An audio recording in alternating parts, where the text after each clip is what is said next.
Hello, everyone. Welcome, and good evening, good morning, good afternoon. I don't know where you are, what time is it, or if you're watching us live or not.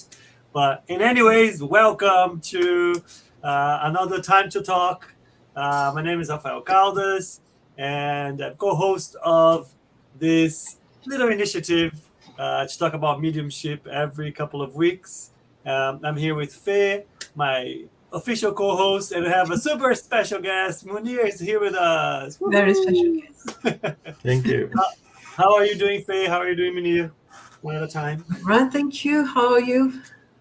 Nice to be with you again. Thank you. I'm very well, thank you. Good to see you all. Good to be here with you. It's a group It of is, friends. yeah. Yeah. Today we have a super special topic to talk about. We're going to talk about, oops, wrong one. There you go. Mediumship in practice, rescue work. But before we go into that, I need to go through our quick announcements, covering our broadcasters, first of all. SSL, the Spiritual Society of London, both Faye and I are members of SSL. SSL is a study group dedicated to the study of Spiritism. Here in the UK, we have online sessions on Tuesdays and face-to-face sessions on Thursdays. We also have online sessions on Saturday. So if you'd like to know a bit more about our initiatives, go and check our Facebook page and like our YouTube channel as well. Second one, BUZZ, the British Union of Spiritist Societies. SSL is associated, is affiliated to BUZZ. BUZZ is like a federation here in the UK trying to unite all of the different spiritist groups. BUZZ is behind a lot of initiatives also to spread the word on Spiritism here in the UK and in the world, I would say. And third, but not any least by any chance, Cardiac Radio has been around for over 11 years now, also committed to spreading a word about Spiritism in English all over the world. Go check their Facebook page, YouTube page. Cardiac Radio also has an app, so if you'd like to download to stay on top of everything that they are offering. Now, I want to say hello to our friends. I saw already a lot of hellos in the comments. Time to Talk is the main idea of Time to Talk is to open up a topic about mediumship and ask for you guys joining us to drop your comments, messages, cases, questions, anyways, and then we'll bring them up as we discuss and develop the topic. The idea is to have an open conversation, give a chance for people to ask about mediumship. So I want to say hello to, let me see who's already there. Elsa, thanks for joining us. Very nice to have you with us. Pablo, Daniel, who else? If you're still there and you have not said your hello, drop your name, drop your hello, where you're from, and then I'll bring them up. But let's get to it. Today's topic, as I said, is a very practical topic, and I'm very excited about this one, which is, let me see if I pressed it right. Yeah. Mediumship in practice, rescue work.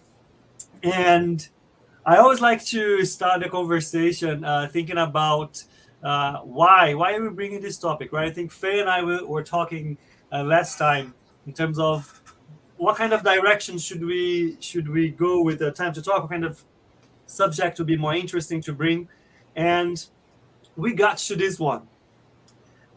Faye, why do you think we got to this one in the end? Why do you think is an interesting and important one to bring for discussion? Well, for a simple reason that talking to friends, talking to people, and thinking of my own experience a long time ago, many months ago.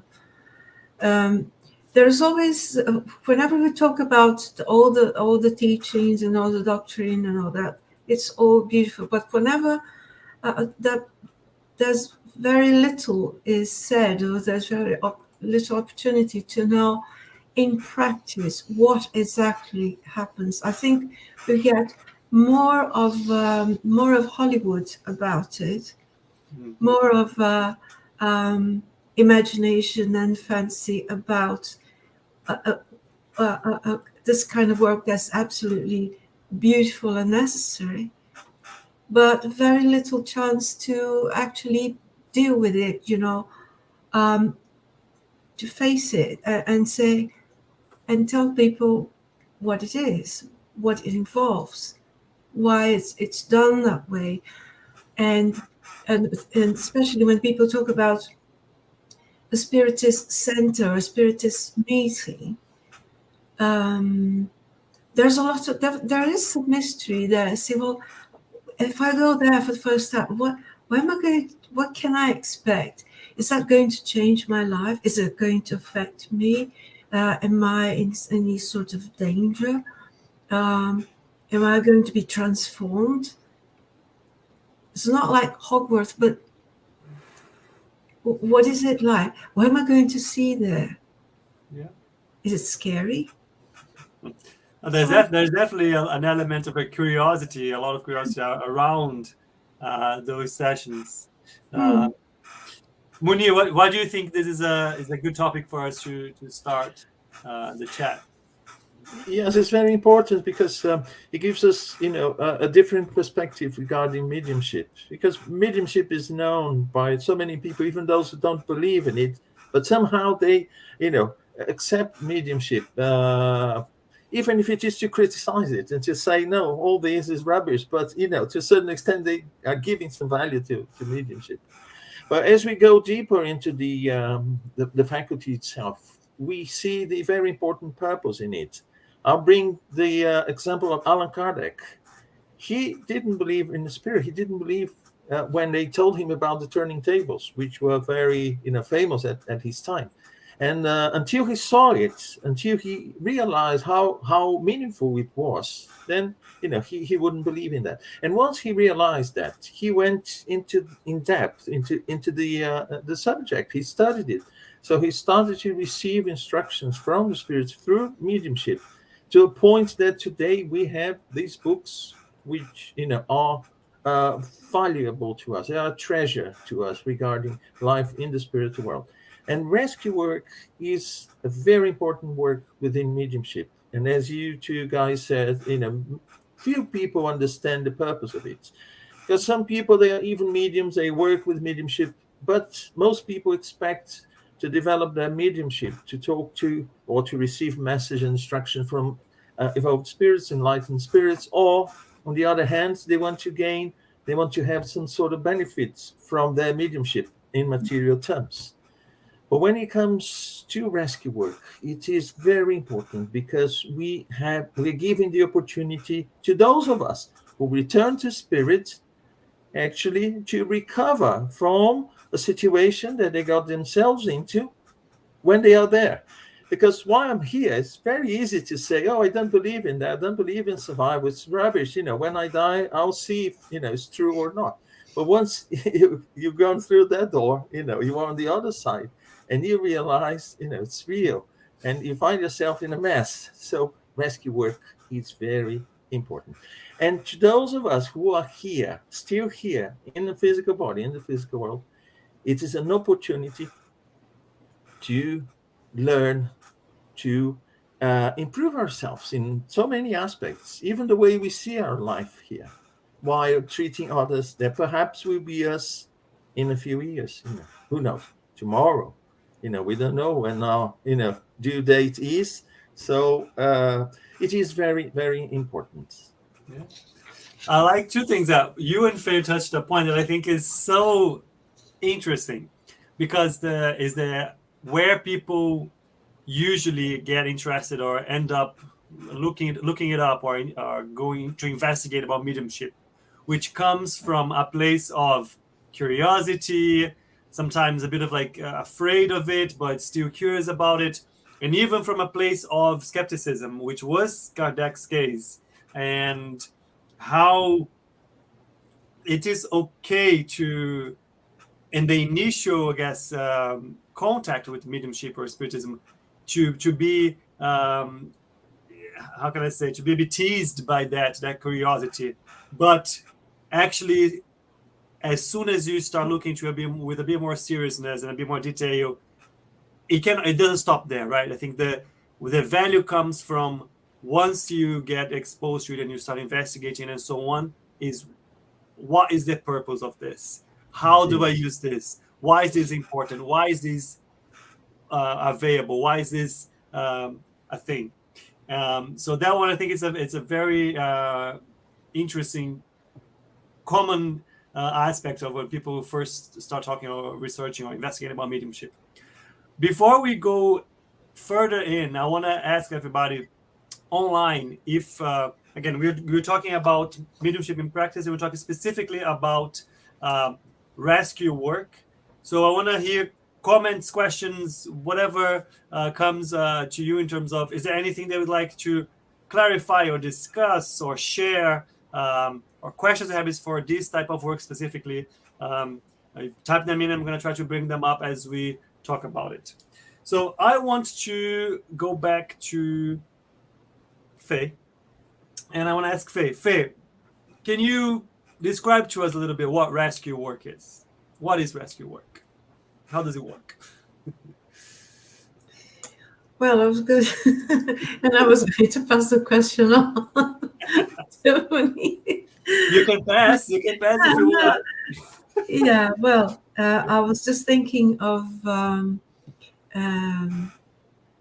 is it something that requires some training? I was the comparison I could make is that we've got crews of all sorts of medics, paramedics, all sorts of people rushing about rescuing people from situations that they've found themselves in by accident or by not judging situations properly, and they ended up in that sort of situation in pickle. But this case does not stop when people pass on, isn't it? It's the human habits don't stop there. And so how many times people are in situations and they move on, or they pass on within that situation without the time and opportunity to get something fixed or undone or understood or learned. Would you agree, Munir? What would you say? Yes, very much, Faye. We should remember that we are. Why? The question is, in my view, why should I help other people through rescue work? And then we are talking about people who return to the spirit world.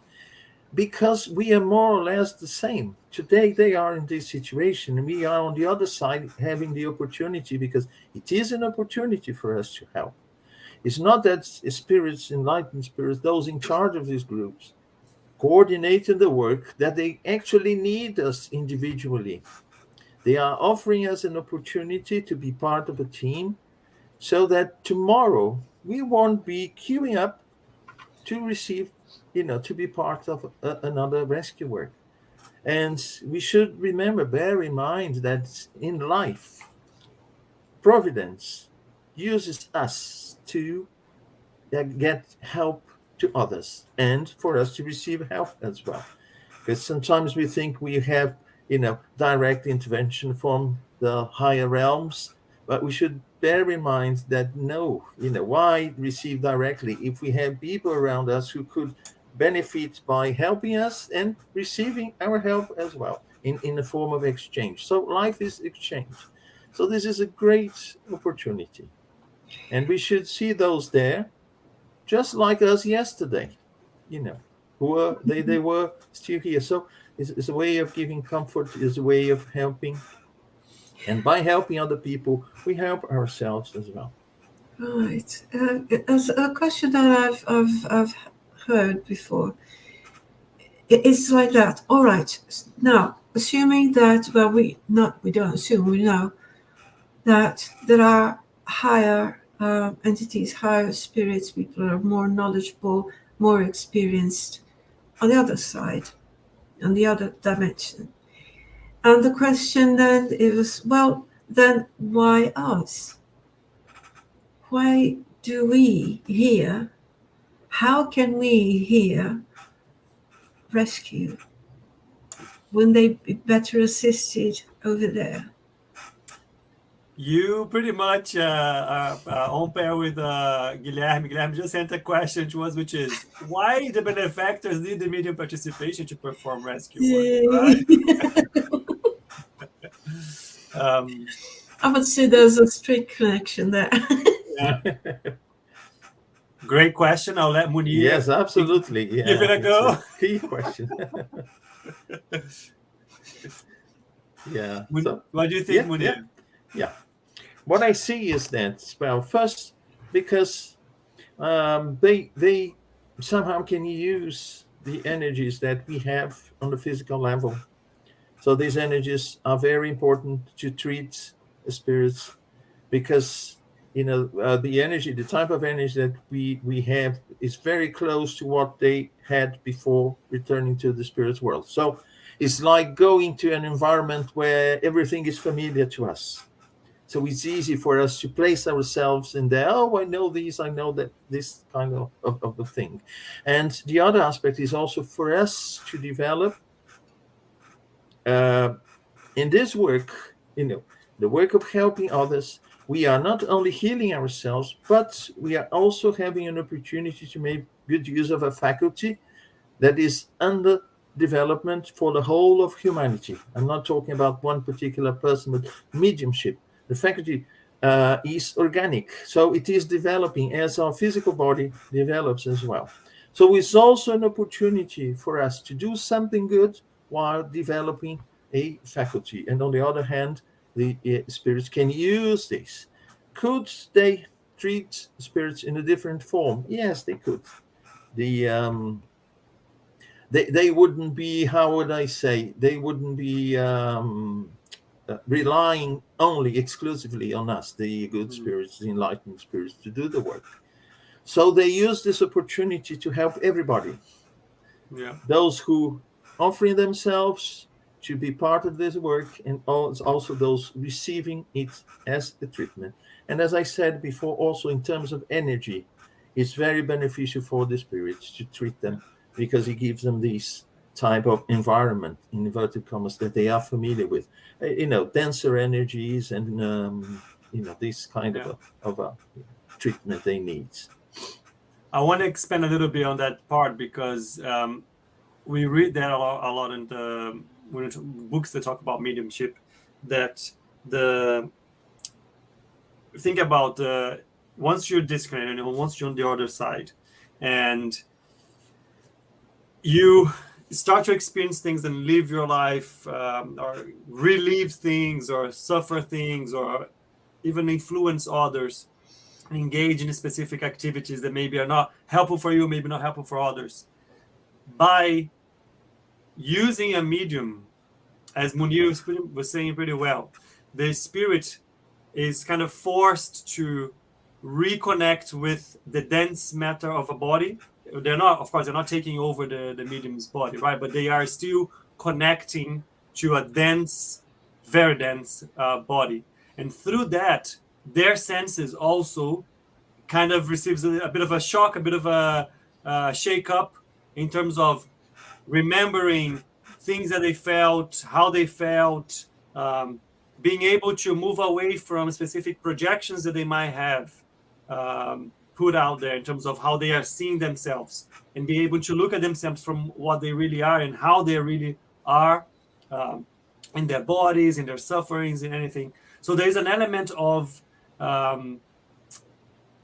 trying to move away from like mental images and ideas that they might have been using themselves to the reality of the sufferings that they are going through and imposing to others. So there's an element of that as well, just by being in contact with the dense matter, with our bodies, in that sense. So I think that's a very good and technical one. But I want to ask a question before we go further, because we've been talking about already the elements around rescue work. But how can we describe from our perspective, how does the session work? How it starts, what happens in the middle, happens in the end, how does it work? So just in case people don't know, are not familiar or never heard about it before, who would like to give a brief description of what a rescue work session is like? I would invite Munir. Let's use him. Ladies first. Ladies first. Okay. Yeah, I won't describe. I think it's important because I mean we can work in slightly different ways. So I'd like to point out in general terms what is important, and we it's very important preparation. It's very important that this work is a group work. It's not a work that is done in isolation. Although we have mediums, so each one has got his or her place in this group. And it's important that we work. I divide it into different aspects. I've prepared a couple of slides. If you allow me, I'll present them. Sure. Yes, I divide so people can have an idea what the sequence in a rescue work meeting is. So what do we offer? What should we be prepared to offer to spirits? So I call it fraternal rescue through dialogue. So we have the opportunity to dialogue with the spirit. So in this dialogue that we have with this spirit, and the spirit may come in so many different situations, conditions, and we have to first to listen. We have to learn to listen. And that's why I say it is an opportunity for us as well. So more than just talking to the spirit, I have to give them the opportunity to talk and tell us what their problem is, what the perception is. So, and we should be very careful, try to identify the problems they have, the lacks, the aspirations, the regrets, or even the limited awareness. They come sometimes thinking they are somewhere else, or they are, how would I say, crystallized in a certain type of a thought or perception. So we should be very attentive to that. Also, to be able to offer guidance. We are not there to lecture them. We are not there to bring, basically just discharge a whole of the Spirit's book or the gospel or whatever on top of them. No, they are people we need. So we need to be very careful when talking to them, to raise their self-esteem and raise their hope. Sometimes they find themselves hopeless. Sometimes they come and say, well, I believed all my life that I'll go to heaven. And I find myself in this kind of place. So there's no hope for me. I've been condemned to eternal punishment or whatever. So it's important to give this hope. Use prayer. Teach them how to pray. Pray with them so that they can change their mind, their frequency, and then start to perceive the help, the rescue that is being offered around. And also to respect their free will. We shouldn't impose anything on them, but we should invite them and bring something to them. Also, on a different level, the fluidic therapy. It's very important to provide them with good energy so it helps in their treatment as well. And irradiation, so that, the group that is there is together sending out good fluids, energy that will help spirits in this process. And the other one is, so what is necessary for the group to provide this kind of work? So as I said before, the spirits, when they are brought, they have been through a preliminary trial, so that the spirits bring just few of them. And then I'll go back to one of the questions we just answered, that what's the purpose of having a rescue work meeting? And we mentioned the purpose of that, and why should the benefactors bring these spirits to us? But we should remember that the number of spirits needing assistance is far greater than the number of spirits that can talk to us in one meeting like that.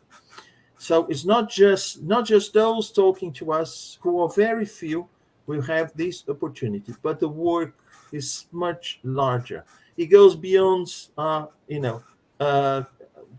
comprehension, I would say, the extent of the work that is done. So it brings to us the need for preparation from our side. But then the spirits, when they come and they talk to us, they are, in so many different situations. They find themselves confused, lost, tired. Sometimes they, are violent. They are in fear, sadness, and all sorts of things. So we have to deal with them in that situation to be able to offer them something good. Then what is important is vigilance and prayer from all that are part of this group, not just the mediums. It's not just the responsibility of the mediums who will receive the communication from these spirits, but everyone. Moral authority is always based on our choices that are made more concerned with the spiritual life than material life, and also love that we have. And it's one of the items here.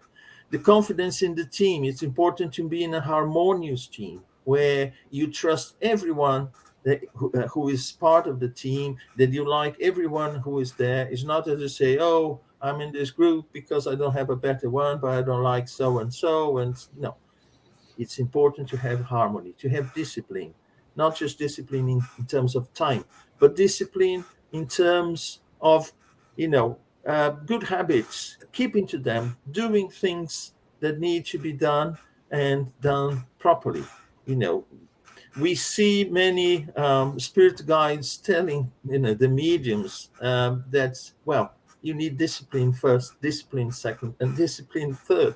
So just to show us how important, discipline is. Otherwise, we'll just, oh no, this time I'll indulge into these, I'll indulge into that, and all this work goes to waste. Love is important to love. To have a very good background regarding spiritism. We can just go into work without knowing anything about the phenomenon that is taking place. General knowledge as well. So sometimes we talk to spirits who've been in the spirit world for a long time. So we need to place him in the scenario where he was when he died, when he returned to spirit, so to be able to talk to him. Intuition. This is also very important when talking to them, because we are part of a team. We are being helped. We have also to trust the invisible team and to receive intuition, which direction leads the conversation, so that we can be truly helpful. And psychological tact. This is also very important. We can just say to any spirit that comes to talk to us, oh, you are dead. And no, we have to actually perceive the conditions, the situation, if the spirit is ready to understand that or not. And also what we do is part of the work. We shouldn't expect just to have a spirit talking to us and all his problems are gone when we end the conversation. No, this is part of the treatment. This is the humble contribution that we give. So in the meeting, it's important to have the preparation. It's important, very important, to be in harmony with the team. That's why we usually start with a prayer. We ask for the benefactors. We also, at the end, we take the assistance to those spirits who couldn't talk to us during that day, but who were there actually to receive some kind of help. It's important actually to forget us, ourselves, and just dedicate, give our best to the work. Daily life, our problems, what we think about this or that, we leave aside. So we should be actually very much into the work. Sorry if I talk too much. I know it's time to talk, but not talk too much. That was great. No, actually, there are some questions. Yeah. I want to say that, there are two points that I'd like to ask. One, when you said, well, yeah, absolutely, the doctrinal foundation, yeah? Yeah. How does that help when you deal with diversity? Because I'm not thinking that we, especially in this side of the world, we're not dealing with former or with Christians only, right? So Yeah. how does this foundation on the team, on the mediums, how does it help? Well, I see two different aspects here. Actually, the phenomenon itself, the scientific and even philosophical aspect of the of spiritism. So this offers a background to anyone, despite of their religion, or even if they don't have a formal religion, they embrace or whatever. But this is one aspect, because we have, for instance, mediumship. It is a phenomenon, and there are laws, behind that, and it's important to know. It's important to have the perspective of the spiritual world, to be able to see that, well, this is a continuation of life. What's going to happen to this spirit? What can happen in terms of the assistance of the benefactors or whatever. The other aspect that is very important are moral values. And I'm not saying religious values, I'm saying moral values. Mm-hmm. And we have good moral values, good moral standards that will help whoever is there, despite their religion, because we see in the main structured religions, we see good moral values. But we also see good moral values, that people could follow without having a particular religion. So this is important, to have moral values, because in the end of the day, what will bring this relief to the spirits is, yes, some understanding of his or her present situation, knowing that you have new opportunities to undo what he did and that was wrong. New opportunities will be offered to him or to her, but he should actually start to renew himself with new moral values that he should use as a sort of guide for him to evaluate how he is, what he believes, and what he can start doing from now on. So in that case, the image I get is that you tap into the universal, the fundamental and universal values. Yes. Yeah. That's being what any being knows is what is good and what's bad, what they want for themselves and what they wouldn't want for themselves. Yeah. But that gets sort of diluted in habits and cultures and all sorts of and years of misunderstanding, maybe. Yeah. Can I add something? I think to Munir had in that slide 2 items that I think are very connected, and a lot of them are connected, to be honest. But when you think about the foundation of, in terms of beliefs and understanding and knowledge, and the psychological tact in terms of how to deal with the situation and talk to them, they are interlinked, because the spiritist teachings, they will help us in terms of how do we help the other. We try to offer help in a way that they will perceive, not as like out of pity or anything, but they will see the value of it. They will see as genuine. They will see we're not going to humiliate the person receiving help. So you feel super right to say that you might have spirits that are very non-religious or against this or against that, but we cannot let them suffer just because of that. We need to find ways of helping them within their current state, right? Because that is part of what we believe is right, because that's what was taught and that's what we see is right. So I think those are very interconnected. Yeah, indeed. I just want to say something, that if someone asks me, of all these, which one would be, in your opinion, in your view, the most important aspect when working with rescue work? And I would bring Paul of Tarsus into context. Though I speak the tongues of man and angel, if I don't have love, I'm nothing.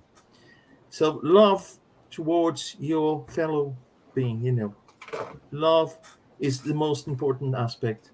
Perhaps you don't, remember the books, the spiritist books, by heart. Perhaps you are not completely literate, to the point that, you are very articulate in a way of talking and convincing. But if you have love, and now I just want to tell a quick story, just what I remember from that, but it's a beautiful story. There was a group, and this is real. There was a group, and they offered rescue work. Actually, it was a disobsession work. When you work with spirits who are very sort of hardened, I would say it's even a higher step in the work of rescue. It requires a long time doing this type of work to be fully prepared. Well, these people were in this meeting, and the indoctrinator for weeks was trying to convince this obsessor, this spirit, who didn't want to leave someone he was causing harm, and so on. And it was a spirit who used to talk and bring all the aspects of spiritism, and at one point he ordered the spirits to leave the person. And then the spirit just turned to him, "Who are you to order me? Who are you?" And then he got to a point that, the dialoguer started to get also upset. And then one of the mediums, an old lady, she was a very humble person, was part of the group. She intervened. And they let her talk to the spirit. And then she said to him, my son, listen to me. Come here." And she treated him with so great love. She treated him in a way that he said, "Okay, I'm going to leave him. I will stop perturbing that person because you are asking me," in such a sweet way that no one has done in ages. So there was a lesson for everyone. The other person knew the doctrine upside down and knew everything. He was very good with words, very, important person in his job or whatever, but he didn't have love in his heart to be able to, in a very simple way, to say, come here, let's talk. Come, sit down, calm down. And, without any intention to order the spirit to do this or to do that, or she was very sweet. So that's why I say, although she perhaps couldn't talk to the spirit with nice words and elaborate theories and this and that, she just treated him as a human being with love, with attention, and that moved that spirit. And this is just one of many stories like that, when the spirit just decides to do because you say something nice to him, not wanting to order him, not treating him, as a stranger, but as a brother or as a sister who, is getting things wrong. And, well, let's talk. It was a lesson to me when I heard that story. First time I heard it, That's it was a lesson. I have sorry, Faye. I see a few questions coming up here. okay. Let me bring them up before I give. I can give one of them to you. Pablo is asking us, can us incarnate ask for intervention on a suffering spirit's behalf? What do you think, Faye? Sorry, could us Incarnate ask for intervention on a suffering spirit's behalf, on behalf of a suffering spirit. Can we ask for intervention on behalf? I have to think. Can we? I think we can offer.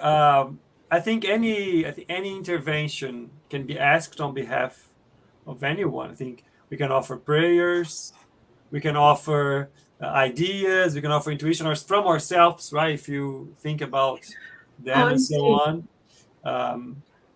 So I see why not. Of course we can. Just like Yes, of course. Yeah. Sorry, I was. Yeah, of course. Yes, because if we can, from in directing our thoughts, we're talking of energy. We're talking of working with energy and directing our thoughts and intentions towards help and towards attracting. If we are not able to, that's what I feel.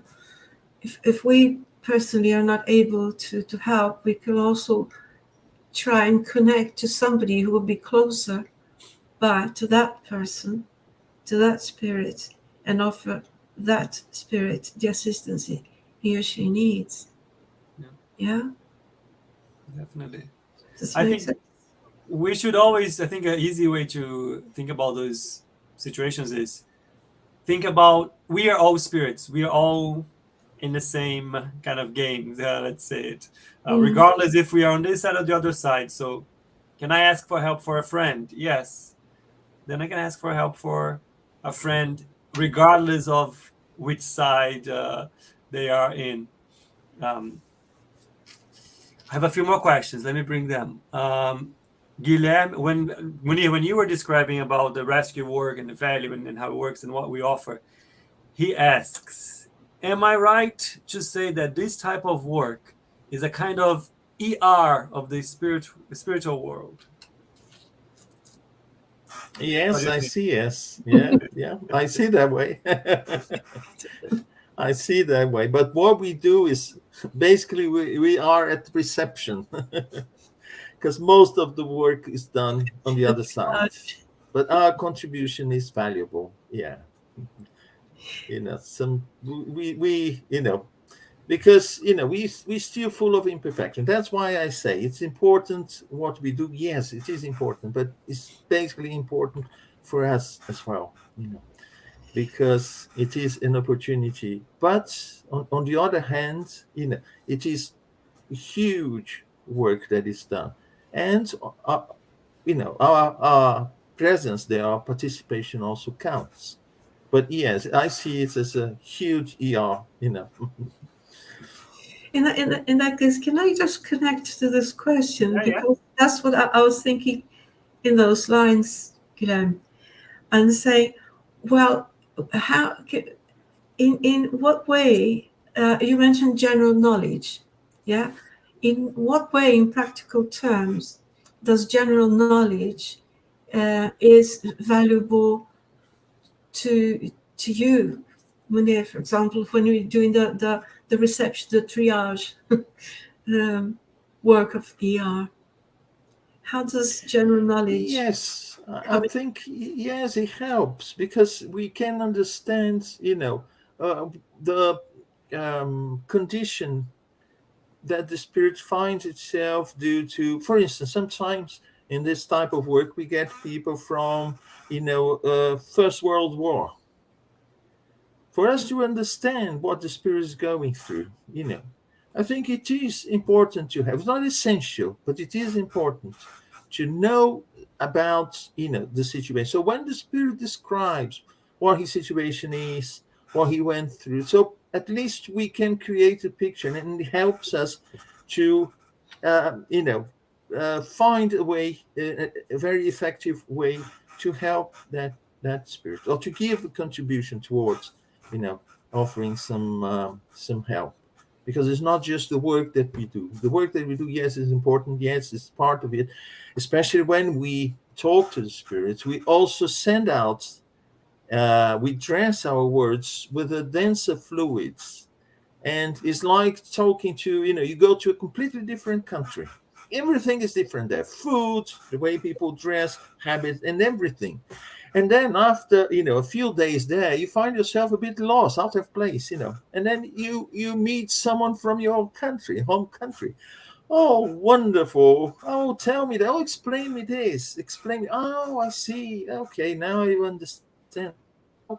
It's almost okay, we are talking the same language, so they become more receptive, to our words and so on. But the work hasn't started there, and the work won't end there with all those spirits. That's why I say that, we are the entrance. We don't do the trials or everything. We are just there, to hand them perhaps, the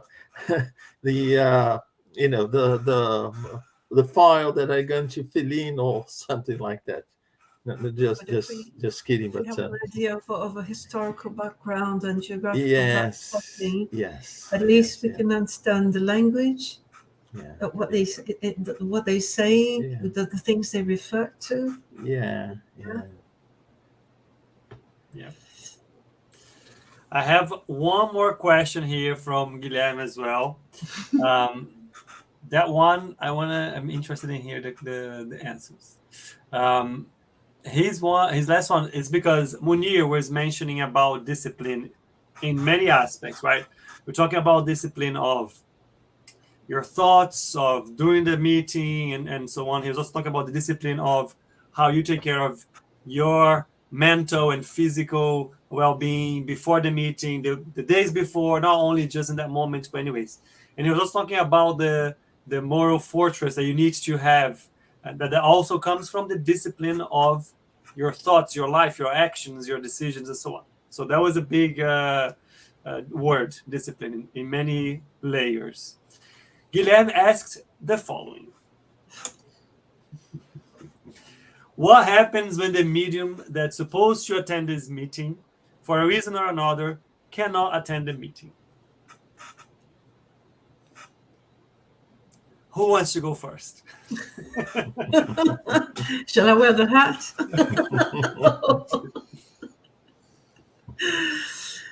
What happens? Well, I hope the work can be. It is a big disturbance. It's a big nuisance. Even though everyone, the organizers on this side and on the other side, are aware that we are trying our absolutely best to do the work, and we have circumstances there and here, and sometimes things happen. So I would imagine, and I would hope that the organizers, because when they organize a setting, a place where spirits will be invited to be for their to be seen, to be helped, perhaps they could be redirected within the group, within that circle of energy of the people, of the connections that there is within the circle that's been established. Perhaps they could be helped, but I know it will be a disappointment because many who were hoping to be seen probably will have to have another chance. Munir, want to add anything? Yes, I think we should bear in mind that work with mediumship or in a group, not just being a medium, but being part of a mediumship group, and the kind of work that we do, the more important the work is, or the more sophisticated the work is, the more responsibility we have. And it's not a work that happens just during that hour and a half of the meeting. We are fully 24/7 engaged in this work. When you sleep and whatever we do during the week will affect us. So we end one meeting preparing ourselves for the next. So if we break that, if there is a reason for that, because sometimes in life it is like that, something happens and we won't be able to go to the meeting, not because we want, but something happened and preventing us from being there. And of course the benefactors are aware of all the situation, but if we voluntarily decide not to go, we are using our free will. I'd say, oh no, today no, there's the football match and the finals is once a year, and no, I won't go. So it's our decision. So then it becomes a kind of rupture. I would make a comparison to a bonfire, where you have all these logs burning in beautiful bonfire. If we take one log and put it outside, the flame will extinguish very soon. And then you have ashes, and the bonfire is there burning, but that log that is no longer there, has no fire anymore. I see it more or less like that. If this is regular in the behavior of that particular meeting, it's better to leave the group, because it affects the person and it affects the group. It is a compromise. And the more sophisticated, the more, how would I say, Engaged. important Secure. the work is, Yeah. because from rescue we could go to disobsession. So the engagement, has to be actually, 24/7. So let me just add a little something to that. I think I really like Faye's analogy to the prep work that goes into the session, right? The session is not organized by the mediums and so on. The session is organized on the other side, where the mediums are there just as like tools, and the counselors are just tools to get the work done. But imagine if you are a spirit, you're suffering, and you're waiting in a queue to receive your treatment or to be seen by a nurse or something, and you are told, this week is going to be, here's your number for this week, you're going to be seen by a nurse this week, and then that is, of course, planned based on the number of mediums that will be available in that session and so on. And then all of a sudden, you don't have the same number of mediums anymore. So we were expecting to have 2 communications per medium, and then 2 mediums do not show up. Then we'll have 4 spirits, and put yourself in their shoes. Right? You have 2 spirits, 4 spirits that are like, oh, I was told I was going to receive my treatment today. I will be able to be seen, and I'm not. So I'm going to have to wait until another week, maybe even further, and so on. So there's this element of you are kind of postponing treatment or rescue to some spirits that were counting on that week. The second thing is, the more we read, we understand that also the pairing of which spirits will give communication through which mediums, they are not picked at random. There's a lot of thought behind as well around what kind of skills abilities that medium has, and how would that medium will sync better with the spirits they need to get communication on. So it's not as easily just, okay, this medium didn't come, so let's just unplug here and plug there. It's a bit more subtle than that. So that's why it also affects the organization in that sense. And there's another element, which is many occasions we talk about how mediumship is a physical aspect of our bodies, right? So there's an element of how our body functions behind being a sensitive medium. And the difference between being an unbalanced state of mediumship and being a balanced state of mediumship comes through working, comes through discipline, comes through using those abilities, that the energy that you produce. So anyways, the link that you have in a way, in a disciplined way, and so on.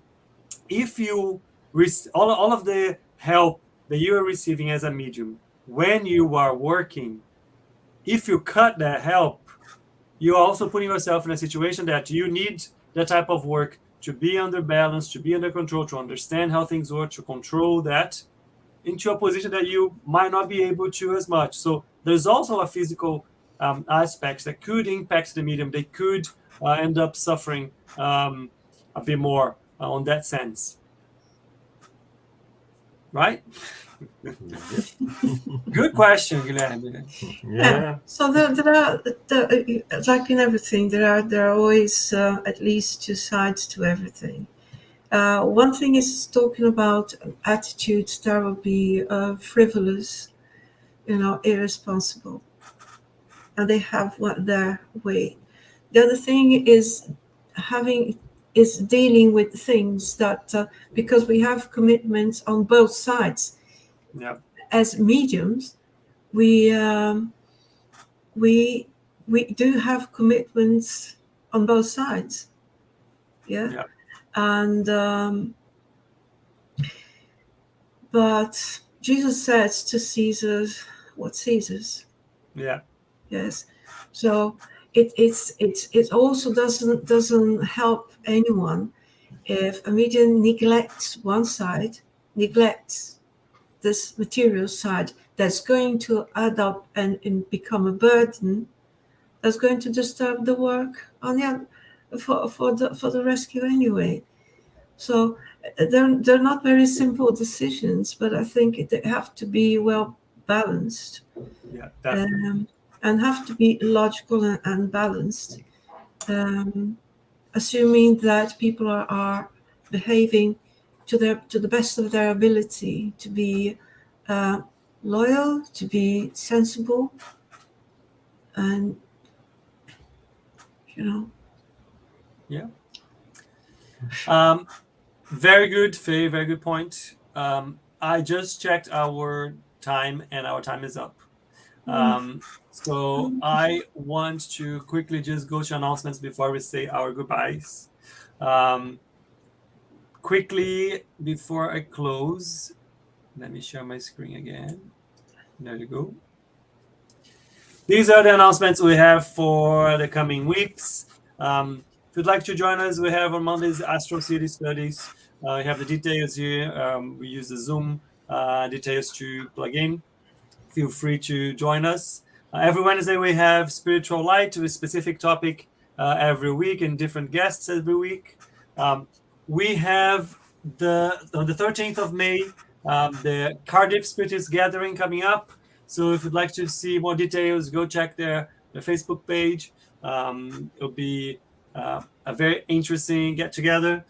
We are still in April. We're still going through our World Spiritist Month with multiple initiatives going on. So if you go to FAL website to be able to see what's still up in the coming days.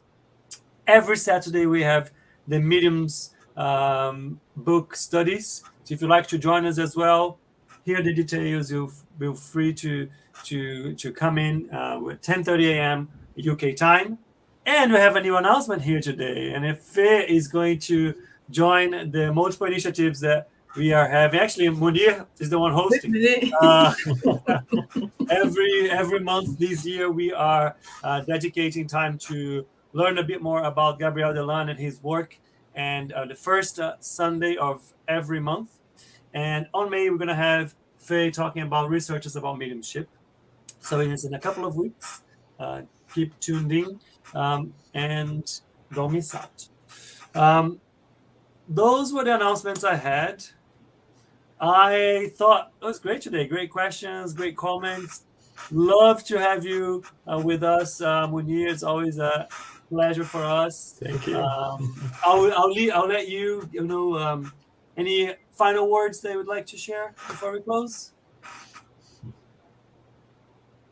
Munir? I just want to say it was delightful being here with you guys.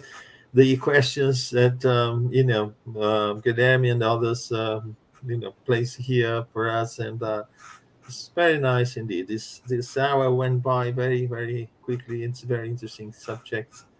And don't forget, mediumship is an invitation to responsibility, but to progress as well. Faye, anything to close? No, I think it's been wonderful to be here with you guys again and have the honor of Munir's visit and help to develop this topic. And I think it's to me, I'm very grateful, and I think it's a privilege to be in this session. Yeah. Thank you. I couldn't have said it better. So let me say thank you and goodbye to Elsa, Pablo, Daniel, Severina, Sol. Hello, Sol. Saw you joining us earlier. Guilherme. Hope to see you in a couple of weeks. Thank you very much. Ciao. Bye-bye. Bye-bye.